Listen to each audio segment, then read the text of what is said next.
তো গাইস খাওয়া দাওয়া করতে বসে গেছি সবাই মিলে, এই যে আর এই যে চলো চিকেনটা তোমাদের দেখাই দিই আজকে এতদিন পরে রান্নাটা কেমন কালার এসছে। ভাত বাড়া কিন্তু কমপ্লিট, আর এই দেখো গাইস চিকেনের কালারটা কিন্তু সেই এসছে। আর লেগ পিসগুলো আজকে ভালো ভালো দিয়েছে। আমার দাদা আজকে মাংস কিনতে পাঠিয়েছিলাম ওকে, তো অন্য সময় না ভালো মাংস কিনতে পারে না, বাট আজকে না মাংসগুলো নিয়ে এসছে, খুব ভালো মাংস কিনে নিয়ে এসছে। ও কোনটা খাবে ওটা আগে দিয়ে দেখিয়ে দিচ্ছে। এটা মেটে মেটে মেটে আমার মা না ওটা কচকচি না, এটা মেটে, এটা মেটে না, মেটেও না এটা।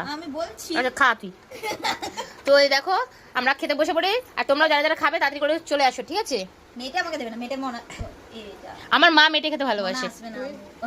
মেয়েকে একটু মিস করছি, মেয়েকে ফোন করেছিলাম আসার জন্য, ও আসবে না, ও নাকি ওর প্রজেক্টের কাজ করছে এর জন্য আসবে না। বলছে মা আমি কালকে মাংস খেয়েছি, তোমরা খেয়ে নাও আজকে। তো চলো আমরা সবাই মিলে খাওয়া দাওয়া করি। তোমরা কি বলবো, তোমাদের তার নিজের হাতে করে খাওয়াতে পারছি না, তোমরা কেউ আসো না, তো আমরা নিজেরাই খেয়ে নিচ্ছি, ঠিক আছে?